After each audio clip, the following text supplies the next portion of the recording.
So this past weekend, I ran my first ever half marathon, 13.1 miles. I finished at 1:55:50. But to be honest, my time really wasn't important to me. This was my first race that I've ever run, so I didn't really know what to expect, but I knew that I wanted to get out there. I wanted to push myself. I wanted to get out of my comfort zone. I wanted to finish. And that actually proved to be a lot harder than I thought it was going to be. The race was down in Sunset Beach here in North Carolina. It was a beautiful day for a run, but I had never run this course before. I had never run 13 miles before. The furthest I had gone was about 10 miles. And when I got to mile 12, there was a huge bridge at the last leg of the race.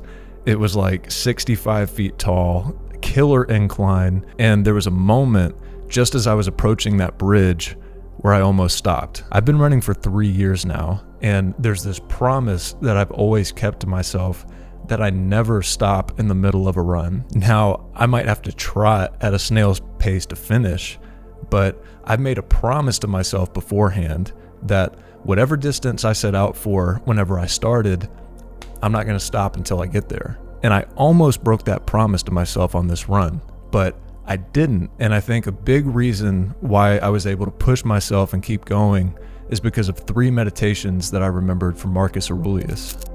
The first meditation was, "It's in my nature to be out here." This one completely reshaped the way I look at running. It's not something that I have to do.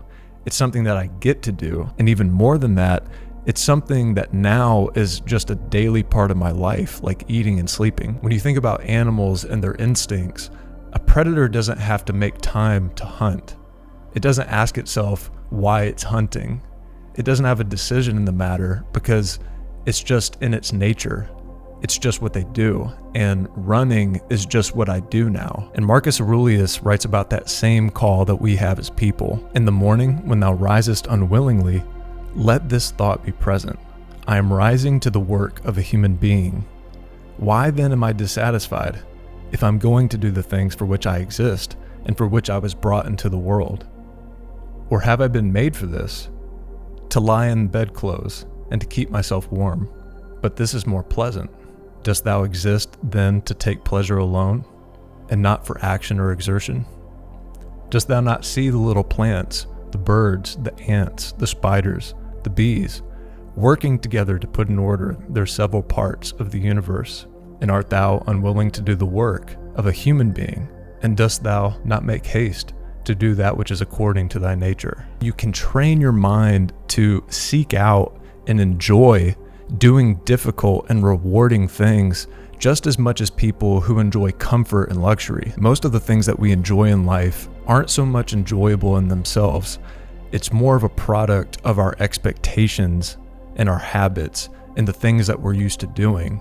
And you have agency over those things. You will not cease to be dissatisfied until your mind is in such a condition that what luxury is to those who enjoy pleasure, so shall be to thee doing of things which are conformable to a man's constitution. For a man ought to consider as enjoyment everything which is in his power to do and which is in his nature. But just because I have this new way of looking at running doesn't mean that it doesn't hurt. It still hurts all the time. And that's where this second meditation came into play. The pain is only temporary.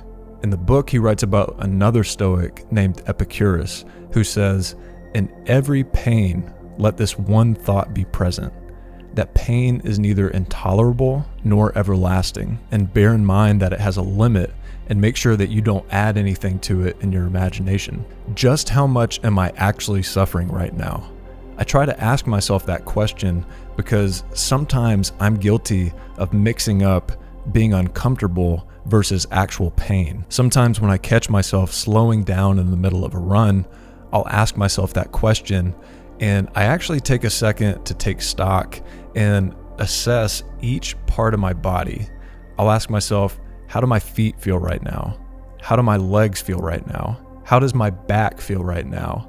How do my lungs feel right now? And if I'm honest with myself, I actually find that each one of those parts is actually in pretty good shape. it kind of feels like I just started running. It's the mind that actually spreads this veneer of pain over things, and you have to actively investigate that. Aurelius has this view where when you're doing difficult things, you shouldn't disturb yourself by thinking of the whole duration of your life.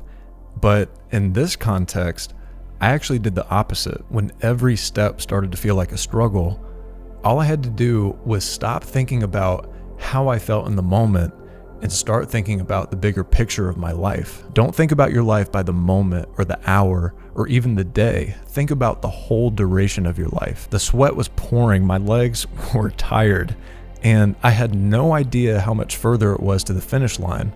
But then I was like, well, what percent of my day is this? It was 8% of my day. And usually when I'm running and training, it's less than that. It's usually 2 or 3%. Think about all that time that you've wasted doing stuff that's really not important to you. This is your due diligence right here. This is a small investment that's going to pay dividends to you for the rest of your life. And the most important meditation that got me through this first half marathon is it's not about me. All my family came out to support me. My daughter, my fiance, my mom, my grandma, and the whole time, all I could think about was getting to the end so I could see them whenever I crossed that finish line. When I thought about how rewarding it would be for my little girl to see me finishing that race, the rest was easy. One of his teachings from the book that applies to this is where he writes, "You will not be able to lay down rules for others until you have first learned to obey rules thyself." If I want my daughter to have a good role model, that means that I have to be one. Part of me teaching her how to set goals, overcome adversity, and see things through is by giving her a model of that by doing it myself. And it's that sense of responsibility that actually delivers you from the suffering. She made me this poster, which I got to see right as I was crossing the finish line. And I mean, come on, that made everything worth it. At the last mile, as I was crossing that bridge, it was really just the cherry on top to a great, exhausting, and unforgettable day. So those are the 3 meditations that got me through my first half marathon. If you're out there getting ready for your own half marathon or any other race, I hope this helps. And even if you're just starting to get into running or you're thinking about running, I would definitely give Marcus Aurelius' Meditations a read. I left a link to the book down in the description.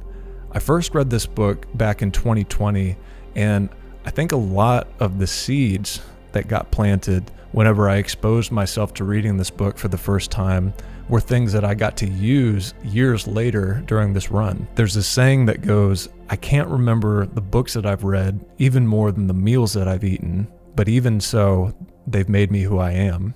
And with that, good luck everybody. Thank you for your attention, and I'll see you in the next video.